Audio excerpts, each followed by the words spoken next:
आदाब, नमस्कार। परभनी आज तक लाइव न्यूज में आपका स्वागत। आप देख रहे हैं परभनी आज तक।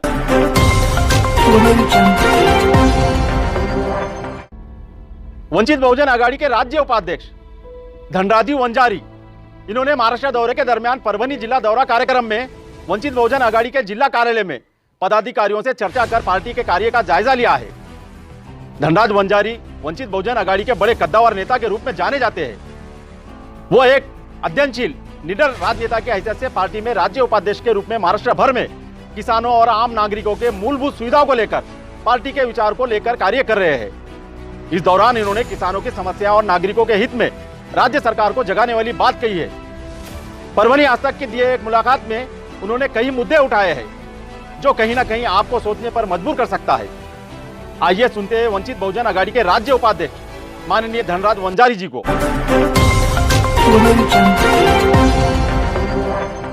किसानों की हालत पे जो बात है वो दो मुद्दों में समझ में आती है।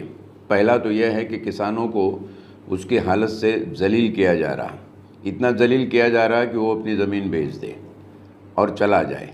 यहाँ पे जो प्लानिंग है, अगर आपने देखा ceiling act, land ceiling act, जिसके अंदर ज़मीन की परिभाषा की है, वो ज़मीन की परिभाषा फार्मिंग लैंड की है, सेत ज़मीन की परिभाषा है। वो ज़मीन की परिभाषा नहीं है जिसके तहत उसको एक कंट्रोल लिया गया।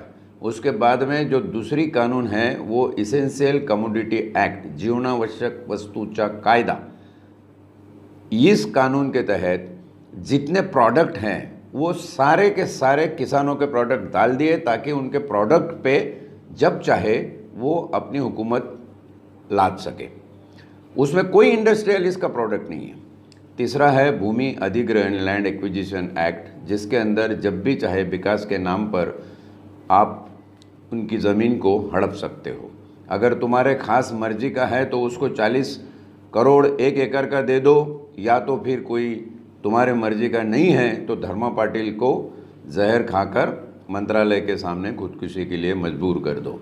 ये जो हालत बनी है, हम ऊपर की तय पे जब देखते हैं तो किसानों के प्रति ये षड्यंत्र जो है, जो कॉन्स्पिरेसी है, ये हमारे समझ में नहीं आती। लेकिन अभी 3 विधेयक जो बने पार्लियामेंट में, तो ये तीनों विधेयक, मैंने जो 3 कानून का जिक्र किया, उन्हीं के साथ में चलते हैं, जिसके अंदर कॉरपोरेट को अख्तियार दिए गए कि वो किसानों के प्रोडक्ट को कंट्रोल करें। किसान के पास अगर पैसा नहीं है तो ज़मीन गिरवी रख सकता है उनके पास में, और धीरे धीरे कॉरपोरेट को किसानों की ज़मीन का कब्ज़ा किस तरह मिलना है, इसका ये सारा पुख्ता इंतज़ाम है। वो दिन बहुत लंबे नहीं जब हमने 2 बीघा ज़मीन बलराज साहनी निरूपा राय की उस ज़माने में देखी थी। उस किस्म के कुछ हालात अगर यहाँ बन गए तो मुझे ज़ाती तौर पर या वंचित बहुजन आघाड़ी को कोई ताज्जुब नहीं होगा। इस प्रकार की ये हालत है। अब हमें करना क्या है? किसानों की जो लड़ाई है ये 2 तरीके से हमने लड़नी है। पहला, कानूनी तौर पर किसानों के प्रति अगर हम कानून बदल सकते हैं तो वो देखना है। उसके अंदर ये आएगा कि जब किसान बीज ले रहा है, उसको सही बीज नहीं मिल रहा, वो दवा ले रहा है, उसको सही दवा नहीं मिल रही है, वो खाद ले रहा है, फर्टिलाइज़र, उसको सही फर्टिलाइज़र मिल नहीं रहा है, और सही टाइम पे बैंक उसको लोन भी नहीं दे रही है। अब ये तीनों चारों तरीके से अगर किसान गिरफ्त में आ गया, और ऐसा किसान अगर खुदकुशी मन हो गया या खुदकुशी कर रहा है, तो ये 306 आईपीसी के तहत इन सब पर गुनाह रजिस्टर होना चाहिए। सुसाइड करने के लिए इन लोग ने उसको उकसाया है, बल्कि बैंक का कर्ज न मिलने से, बोगस बीज मिलने से, बोगस दवाइयाँ मिलने से, और बोगस खाद मिलने से, या टाइम पे खाद न मिलने से। ये कानूनन महफूसी जो आज किसानों को होनी चाहिए, जो नहीं है, वंचित बहुजन आघाड़ी ये चाहती है कि इस प्रकार से कानून बने। अंदर हमने देखा कि वर्धा जैसी डिस्ट्रिक्ट है, यवतमाल जैसी डिस्ट्रिक्ट है, जहाँ पे बहुत से लोगों ने, मराठवाड़ा तो आप देख रहे हो कि किसानों की सबसे ज़्यादा खुदकुशियाँ यहाँ पर है। तो कलेक्टर है, बीडीओ है, तहसीलदार है, इनके पास में कुछ इनके निजी अधिकार है, उसका इस्तेमाल होते हुए हमने बिल्कुल भी नहीं देखा। इनके पास करोड़ों रुपए के फंड हैं।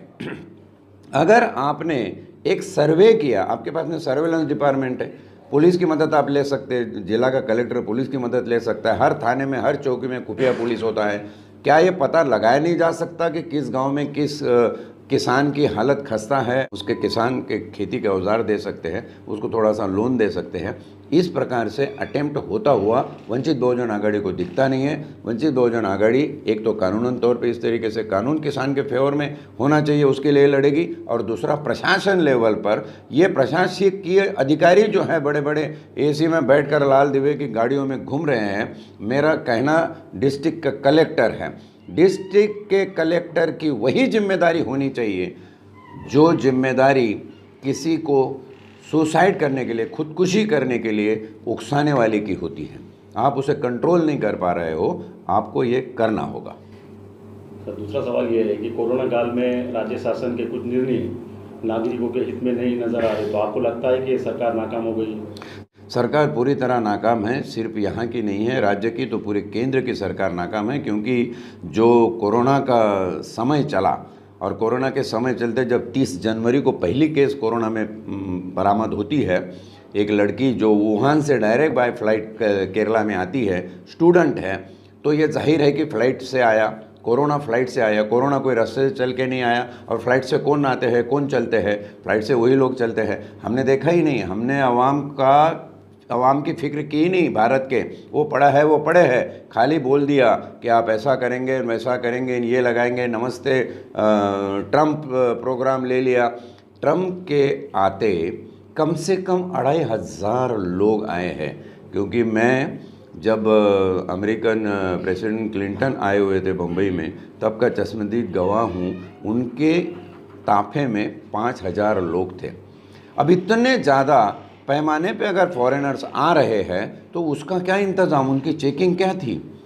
कब आपने इंटरनेशनल फ़्लाइट बंद की? आपने बीच में अगर ये समय, अगर कोरोना सही है तो आपने बीच में ये समय कोरोना के आने के लिए दिया। उसके अंदर आपने फिर एक बड़ी गलत बात की कि वो तबलीग जमात के ऊपर पूरा बिल फाड़ने की कोशिश की, लेकिन वो भी नाकामयाब रहा। अब कहाँ गया तबलीग जमात? खैर, तबलीग जमात को वीज़ा, तबलीग जमात की परमिशन, उनके कॉन्फ्रेंस के सारे जो पेपर्स है वो तो आपके अख्तियार में थे, आप चाहते तो रोक नहीं सकते थे उसको। मामला ये है कि आपको कोरोना के सीरियसनेस से कुछ नहीं पड़ी है। कोरोना को लेकर आप जो यहाँ पर एक इकोनॉमिक डिसास्टर, जैसे कि 360 आर्टिकल में कॉन्स्टिट्यूशन के इकोनॉमिक इमरजेंसी जैसी सिचुएशन हो गई है, उसको आप बिल्कुल अपने तरीके से अख्तियार करके लोगों की हालत इतनी जलील कर रहे हो कि आम आवाम टूट जाए। ऐसा टूटे कि उसके पास में कोई ज़रिया ना बचे। जब आपने कह दिया कि हम टीवी पे आकर रात को 8 बजे सब ये कर देंगे, ठीक है, आप ये नहीं कह सकते थे जब आपने 30 जनवरी से 24 मार्च तक का समय खा गए, तो आप ये नहीं कह सकते थे कि 3 दिन में गए हम पूरा लॉकडाउन करेंगे। 3 दिन तक जो लाखों करोड़ों लोग जो ट्रांसफॉर्म हो चुके हैं अपने कामकाज के लिए, जिनको हमने पैदल चलते हुए, रास्ते से एक्सीडेंट में मरते हुए, खुदकुशी करते हुए देखा, उनके बारे में सोचना क्या शासन की जिम्मेदारी नहीं है? शासन जो फेल हुआ है ना, वो यहाँ फेल हुआ है। हमने कॉमन आदमी को देखा ही नहीं। फिर हमने देखा किसको? बड़े बड़े लोगों को। जैसे कि इसमें भारत में डेमोक्रेसी नहीं, पीपल्स डेमोक्रेसी नहीं है, लेकिन कॉरपोरेटोक्रेसी है, ये मानकर हम लोग चले हैं। किसका भला हुआ कोरोना से? देखो, सत्य को कैसे निर्धारित करें, जो परसेप्शन है उसको समझे, परसेप्शन से जो इन्फरेंस निकलता है उसको समझे।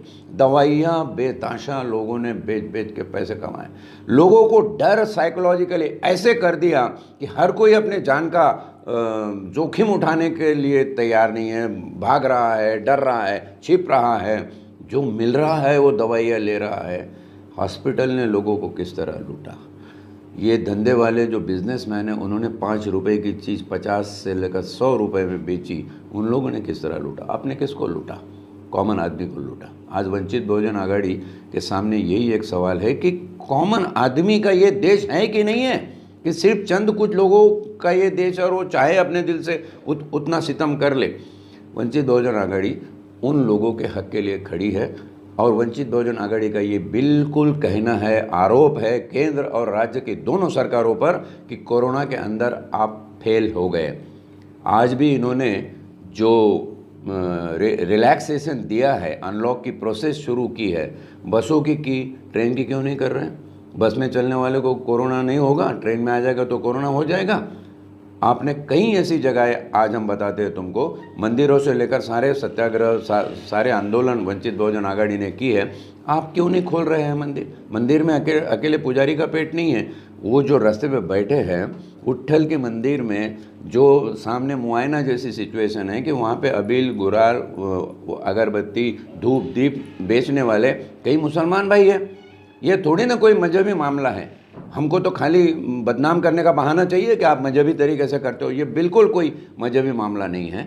ये लोगों के पेट का सवाल है, उनकी भूख का सवाल है, उनके बच्चे कहाँ पढ़ रहे हैं, उनकी हालत कैसी ख़राब हो गई है। और तीसरा इम्पोर्टेंट, जिन्होंने ये टेक्नोलॉजिकल ऐप्स वगैरह बनाए, आज आप बोल रहे हो कि एजुकेशन में हम ऑनलाइन कर देंगे। कभी सोचा कि ये बच्चे के लिए मोबाइल कहाँ से आएगा? जो ऑनलाइन मोबाइल चलता है जिस पे इंटरनेट है, उसकी कीमत आपने 14,000 15,000 के ऊपर रखी है। सुसाइड किया है एक 2 लड़कियों ने कि उनके पास मोबाइल नहीं, इसके लिए वो पढ़ नहीं सकते। क्या आपको आवाम की फ़िक्र नहीं है? बिल्कुल भी। क्या होगा अगर स्कूल चालू, एसओपी बनाइए। इतने ज़्यादा इंटेलिजेंट IAS IPS ऑफिसर बैठे हुए हैं मंत्रालय में, उनको बिठा के आप एसओपी बनाइए। एसओपी बनाने के बाद शुरू करिए। हो सकता है, लेकिन ये आपको करना नहीं है। आपको लोगों को इतना जलील करना है कि वो माजूर हो जाए, वो बिल्कुल जर्जर हो जाए, इस तरह कि तुम्हारे खिलाफ आवाज़ उठाने के हक में भी वो नहीं रहे। इस प्रकार का माहौल आप लोग चाहते हो, क्योंकि आप लोगों को प्रोग्रेसिव डेमोक्रेसी नहीं चाहिए, आपको रिग्रेसिव नेशनलिज्म चाहिए। पिछले लोकसभा चुनाव में वंचित बहुजन आघाड़ी पार्टी के तरफ से खान साहब आलमगीर खान के नेतृत्व में आपके पार्टी ने परभनी जिले में बड़ा अच्छा काम किए, बड़ा अच्छा रिस्पॉन्स मिला है। तो उसके मद्देनजर आने वाले अभी निकाय चुनाव है, महानगर पालिका चुनाव है, उसको लेकर पार्टी की क्या भूमिका है? पार्टी की नीति यही है।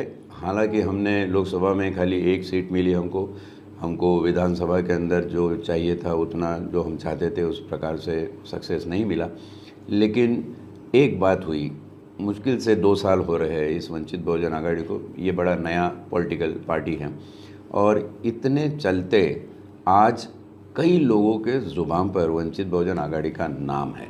वंचित बहुजन आघाड़ी ने डॉक्टर प्रकाश आंबेडकर के नेतृत्व में जो कदम रखा है, उस कदम का नक्शा बना हुआ है, कदम की प्रिंट आ गई है। और हम चाहते हैं कि ये जो प्रिंट है ज़मीन पर आज बनी है, ये ज़मीन पर ही रहेगी, लोगों के लिए काम करेगी। ये हमारा सबसे बड़ा पॉलिटिकल सक्सेस है। पॉलिटिकल सक्सेस, अगर आपको कितने MLAs है, कितने MPs हैं, कितने आपके मिनिस्टर्स हैं, कितने लोग आपके मंत्रालय में बैठे हैं, इस पैरामीटर से अगर लगाना हो तो आप कह सकते हो कि वंचित बहुजन आघाड़ी को सक्सेस नहीं मिला। लेकिन मैं एक national vice president of Vanchit Bahujan Aghadi का कहता हूं कि जो सक्सेस आज हमको आम आवाम लोगों के दिलों में जगह मिलने के बाद मिला है, वो सक्सेस किसी को नहीं मिल पाया। कोई रूलिंग पार्टी को नहीं, बीजेपी को नहीं, कांग्रेस को नहीं, शिवसेना को नहीं, राष्ट्रवादी को नहीं, मनसे को नहीं, किसी को नहीं। आज लोगों के दिल में वो जगह वंचित बहुजन आघाड़ी ने बनाई है। मैं चाहता हूँ ये सबसे बड़ा हमारा कदम होगा और आगे हम हर इलेक्शन, कॉरपोरेट रहे, ग्राम पंचायत रहे, जिला परिषद रहे, नगर पालिका रहे, बॉम्बे की BMC का इलेक्शन हो या फिर हमारे MLAs की इलेक्शन हो सकता है महाराष्ट्र में कुछ तब्दीली आ जाए, कहीं राष्ट्रपति रूल अगर कर देते तो 6 महीने के बाद हो सकता है 2021 में हम लोगों को ये विधानसभा के इलेक्शन में जाना पड़े। उसमें हम अपनी पूरी ज़ोर शोर से तैयारी से हैं। ये तैयारियां हमने जो की है, हर डिस्ट्रिक्ट में हमारी बड़ी साझा यूनिट एक्टिवेट करने का एक प्रोग्राम है, उसके अंदर हम दौरे कर रहे हैं। आज बाड़ा साहब औरंगाबाद में है, कल हम लोग बीड़ में हो गए, आज मैं परभनी में हूँ, कल औरंगाबाद में था। इस तरीके से दौरे करके सिर्फ ज़िला नहीं, हमको डिस्ट्रिक्ट और डिस्ट्रिक्ट से नीचे जाकर ब्लॉक्स और ब्लॉक से नीचे जाकर हर गांव तीते शाखा, ऐसा हमारा ये है नारा है। हर गांव में वंचित बहुजन आघाड़ी की छोटी सी ऑफिस हो, छोटा सा बोर्ड हो, वहाँ तक हम जब पहुँचेंगे तब जाकर हमारे पार्टी का जो सही मकाम है विधानसभा और पार्लियामेंट में, आम आवाम को आने वाले दिनों में नज़र आएगा।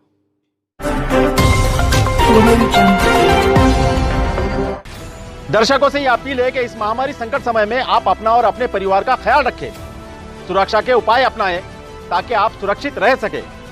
आपको हमारा ये चैनल पसंद आया हो तो लाइक करें, शेयर करें और चैनल को और बेहतर बनाने के लिए अपने सुझाव दें। आपके सुझाव हमारे लिए महत्वपूर्ण है। परभनी आज तक न्यूज पर बने रहने के लिए सब्सक्राइब जरूर करें और देखते रहिए परभनी आज तक।